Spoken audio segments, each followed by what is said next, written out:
Bonjour, vous êtes bien chez Inconsciente, le podcast qui parle d'hypnose humaniste, ericksonienne, de PNL et de développement personnel. Je m'appelle Pascaline Nogrette, hypnothérapeute à Bordeaux.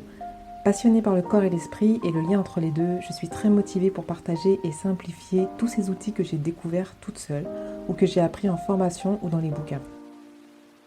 Pour cet épisode sur le pardon, 4 citations. Tout d'abord, Horace, ne te charge pas d'un fardeau qui excède tes forces. Gandhi, donner un verre d'eau en échange d'un verre d'eau n'est rien. La vraie grandeur consiste à rendre le bien pour le mal. William Blake, il est plus facile de pardonner à un ennemi qu'à un ami. Kofi Annan, c'est l'ignorance et non la connaissance qui dresse les hommes les uns contre les autres.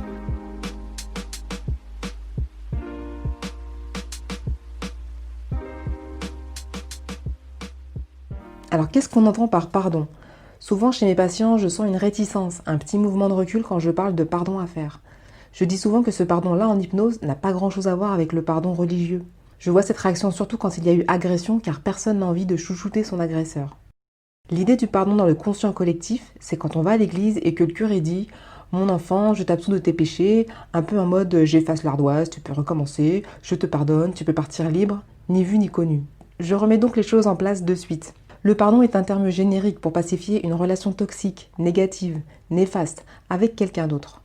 Il ne s'agit pas d'effacer, ni d'oublier, ni d'excuser, mais de passer à autre chose, de tourner la page, en exprimant avec l'émotion juste, la douleur et la rancœur. C'est donc ici le moment de cracher son venin, et on peut le faire tranquille puisqu'on est en hypnose, soit avec soi-même. Je dis cracher son venin, mais ça peut aussi être une émotion comme la tristesse, la déception, voire la colère. On dépose alors ce que l'on n'aurait pas pu déposer en face de la personne.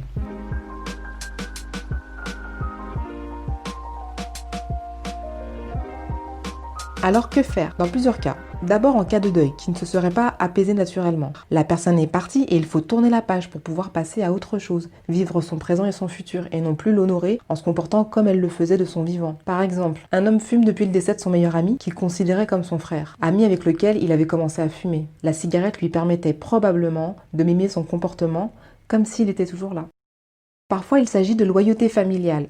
Je t'aime tellement que je t'honore en me comportant comme toi. C'est de la modélisation aussi avec les personnes vivantes qui ont pris soin de nous pendant l'enfance. L'inconscient enregistre alors le comportement de papa, maman ou d'un proche comme un comportement juste à adopter. Même la rébellion est un lien, de même nature, toxique, car l'inconscient prend aussi comme base un comportement d'un proche pour s'en détourner. Exemple, mes parents sont médecins, je ne peux pas leur dire que le soin ne m'intéresse pas. Je vais faire toute une carrière jonchée de dépression, de burn-out et d'accidents si je ne lâche pas cette loyauté.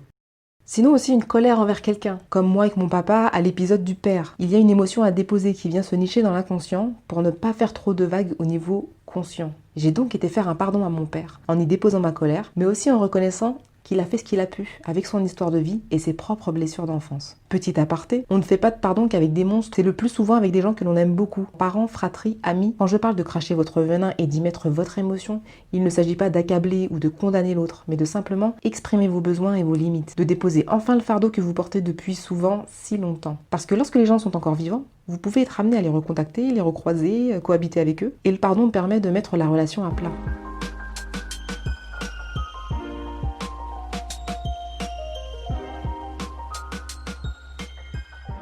Pourquoi faire un pardon en hypnose ? Tant que vous porterez des liens toxiques, vous serez empêché dans vos actions, dans vos comportements, dans les pertes de poids, dans les loyautés. L'exemple a été donné dans le cas de la cigarette. Sans pardon, plutôt en mode deuil, la cigarette est une béquille indispensable. Parfois la colère prend à la gorge, prend aux tripes, brise le cœur. Ce sont vos mots, M-O-T-S. Sauf que si ces mots, M-A-U-X, ne sont pas reconnus, acceptés comme tels et évacués, l'inconscient se charge de vous envoyer le message plus fort, en mode maladie, douleur, dépression. Coucou la médecine psychosomatique.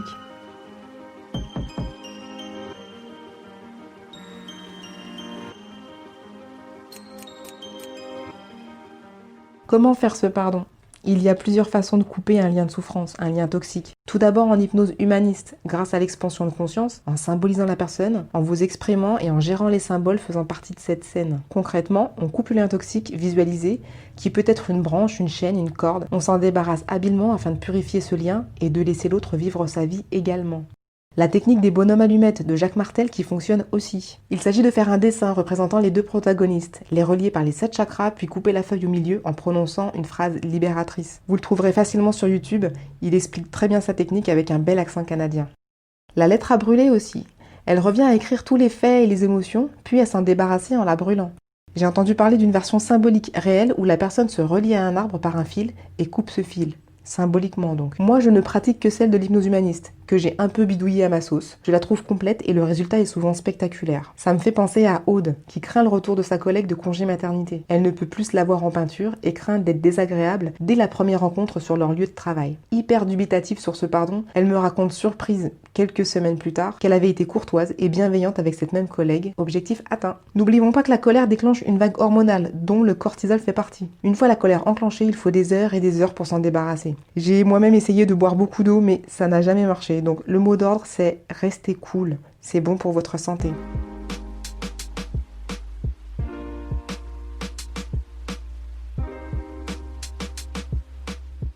Dernier point. Quand on fait un pardon, on se libère d'un lien toxique ou de souffrance. N'oublions pas que pour la majorité des pardons, il s'agit de personnes proches que nous aimons malgré tout. Ce qui empêche souvent les gens de terminer cette technique, c'est qu'ils ne veulent pas couper les ponts, ni détester les gens, ni les accabler de reproches. Et ce n'est pas ce que nous faisons. Considérez 2 liens, un d'amour et un de souffrance. Nous coupons simplement le lien de souffrance. Le reste, on n'y touche pas. Déjà parce qu'on n'a pas le temps, et surtout parce que l'amour n'est pas la source du problème qui vous amène.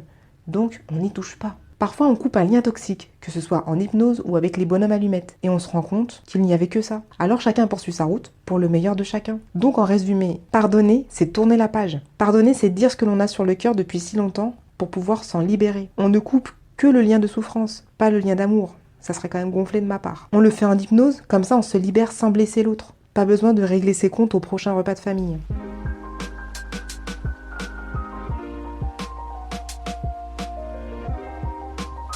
Je vous rappelle les citations du jour, au nombre de 4. Horace, ne te charge pas d'un fardeau qui excède tes forces. Gandhi, donner un verre d'eau en échange d'un verre d'eau n'est rien. La vraie grandeur consiste à rendre le bien pour le mal. William Blake, il est plus facile de pardonner à un ennemi qu'à un ami. Kofi Annan, c'est l'ignorance et non la connaissance qui dresse les hommes les uns contre les autres.